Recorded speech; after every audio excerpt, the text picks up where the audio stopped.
We get an awful lot of questions asked about Salisbury diffs, which I hate, and why they're so strong.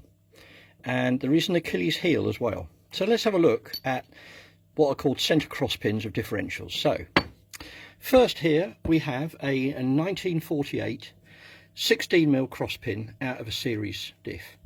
One piece, that's it, 16mm. This one being series has been plated beautifully. It's still in very good condition. They then decided to downgrade the plating. So this is a centre pin, again 16mm, and this is on every single Land Rover long nose diff up to when they started doing the slightly bigger pins in, I think, the D2s and Pumas. And what they did was they increased it from a tiny 16mm to a slightly better 18mm. So that's really 2-pin diffs taken care of. Now 4-pin diffs are a little bit different. 4-pin diffs, Land Rover's decided to fit 2 of these. They cross over each other like that. And you can see the problem here because they started off on the P38s with a 16mm cross pin with 50% cut out. So yes, that's 8mm of steel here. So what happens is these snap in two. They then developed these, which are an 18mm cross pin. So you've actually got 9mm across there. And that's pretty much fitted to the majority of 4-pin diffs, with the exception of the early military and V890 rears, which had something like that. This is our own manufacturer. This is a 18mm forged cross shaft with flats to allow oil to get better into the gears, and that is about as strong as you can get. And we can fit these forged cross pins to either Ashcroft 4-pins or P38 4-pin centres and a few other diffs as well.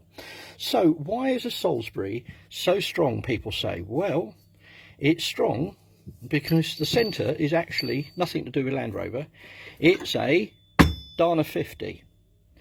I'll just put our massively strong one on top of that, and you can see now why a Salisbury is so damn strong. It's huge. Absolutely huge.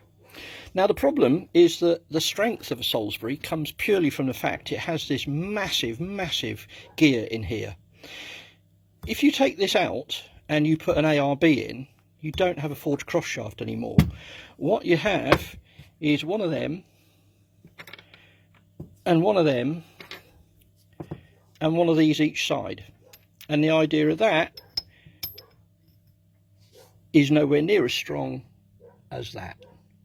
And so a Salisbury in its standard form, Dana 50, is massively strong. You can make it even stronger by buying Dana 50 35 spline drive gears and replacing the Land Rover ones and putting Dana shafts in.